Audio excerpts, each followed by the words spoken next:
1000 रुपए में आज के दौर में गुजारा हो सकता है? शायद नहीं, लेकिन करोड़ों ईपीएफ पेंशन धारक आज भी इतनी ही राशि पर अपनी जिंदगी काटने को मजबूर है। जीवन भर की मेहनत के बाद मिलने वाली पेंशन राशि बुजुर्गों के लिए ना तो सम्मानजनक जीवन की गारंटी देती है और ना ही बढ़ती महंगाई से राहत। ऐसे में जब संसद से लेकर सड़कों तक मिनिमम पेंशन को बढ़ाकर 7500 रुपए करने की मांग उठी है, तो सवाल उठा है कि क्या सरकार पेंशन भोगियों की इस गुहार पर कोई ठोस कदम उठाएगी? संसद में सरकार ने हाल ही में इसका जवाब दिया है, जो आपको जानना बेहद जरूरी है। चलिए इस वीडियो में जानते हैं कि इस मांग पर सरकार का क्या फैसला आया है। तो देश के करोड़ों पेंशन धारक पिछले कई सालों से ये उम्मीद लगाए बैठे हैं कि उनकी मिनिमम पेंशन राशि को बढ़ाया जाए। वर्तमान में कर्मचारी भविष्य निधि संगठन यानी ईपीएफओ के तहत मिलने वाली राशि मिनिमम पेंशन केवल 1000 रुपए प्रति माह है, जो कि 2014 में तय की गई थी। उस टाइम पर सरकार ने बजटीय सहायता यानी कि बजटरी सपोर्ट के जरिए से बढ़ाकर 1000 रुपए किया था, लेकिन महंगाई बढ़ने और जीवन यापन के खर्च में इजाफा होने की वजह से अब ये रकम बेहद कम मानी जा रही है। आगे बढ़ते हैं और बताते हैं कि 7500 रुपए तक बढ़ाने की ये मांग जो है वो क्यों हो रही है। ईपीएफओ पेंशन धारकों, कर्मचारियों के संगठन और संसद की एक स्थायी समिति स्टैंडिंग कमेटी ऑन लेबर ने सरकार से बार बार ये मांग की कि मिनिमम पेंशन को 1000 रुपए से बढ़ाकर कम से कम 7500 रुपए पर मंथ किया जाए। उनका कहना है कि मौजूदा पेंशन की राशि में बुजुर्गों का गुजारा नहीं हो सकता, खासतौर पर ऐसे टाइम में जब महंगाई अपने चरम पर है, अपने पीक पर है। पेंशन धारकों का तर्क है कि ईपीएफओ में जीवन भर पैसा जमा करने के बाद इतनी कम पेंशन मिलना नाइंसाफी है।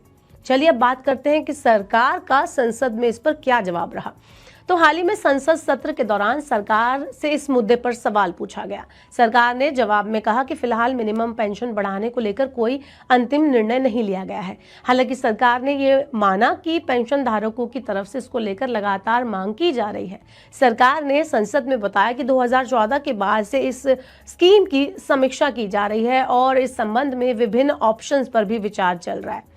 अब बात करते हैं जरूरी सवाल की कि कब बढ़ेगी पेंशन, आगे का प्रोसेस क्या होगा।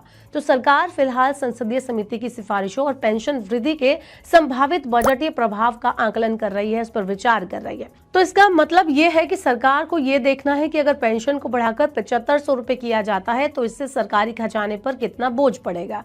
इसके साथ ही सरकार नीति निर्धारण के जो प्रोसेस है उसमें भी विभिन्न हितधारकों यानी स्टेक होल्डर्स की राय ले रही है। चलिए अब बताते हैं कि इस पूरे मामले पर जानकारों का क्या कहना है, जो वित्तीय विशेषज्ञ हैं वो क्या बोलते हैं।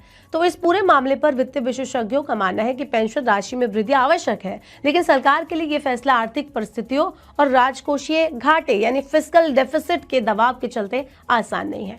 हालांकि विशेषज्ञों का ये भी कहना है कि अगर सरकार सामाजिक सुरक्षा के प्रति गंभीर है तो उसे पेंशन धारकों की इस मांग पर पॉजिटिव कदम उठाना पड़ेगा। राजनीतिक असर की अगर हम लोग बात करें तो 2024 के लोकसभा चुनाव के बाद पेंशन धारकों की इस मांग ने फिर से जोर पकड़ लिया। कई राज्यों में विधानसभा चुनाव भी नजदीक है। ऐसे में सरकार पर राजनीतिक दबाव भी बन रहा है कि वो पेंशन धारकों को राहत देने के लिए कोई ठोस कदम उठाएं और ठोस घोषणा करें। हालांकि सरकार इसे जल्दबाजी में करने के मूड में फिलहाल नहीं दिख रही है। तो क्या फिलहाल पेंशन धारकों को इंतजार ही करना होगा? तो सरकार के संसद में दिए गए जवाब से ये साफ है कि फिलहाल पेंशन धारकों को थोड़ी और प्रतीक्षा करनी पड़ेगी और इंतजार करना पड़ेगा। अभी तक कोई घोषणा या नीति तैयार नहीं हुई है, लेकिन यह भी तय है कि सरकार इस पर विचार कर रही है और जब भी कोई निर्णय होगा तो संसद में विधिवत इस चीज की घोषणा कर दी जाएगी। ईपीएफ पेंशन धारकों के लिए राहत की खबर यह है कि सरकार इस मुद्दे को नजरअंदाज नहीं कर रही है, ऐसा कह सकते हैं। समिति की सिफारिशें, कर्मचारियों की मांगे और पेंशन धारकों की उम्मीदें, सब पर गंभीरता से मंथन चल रहा है। हालांकि अभी निर्णय की घड़ी नहीं आई है।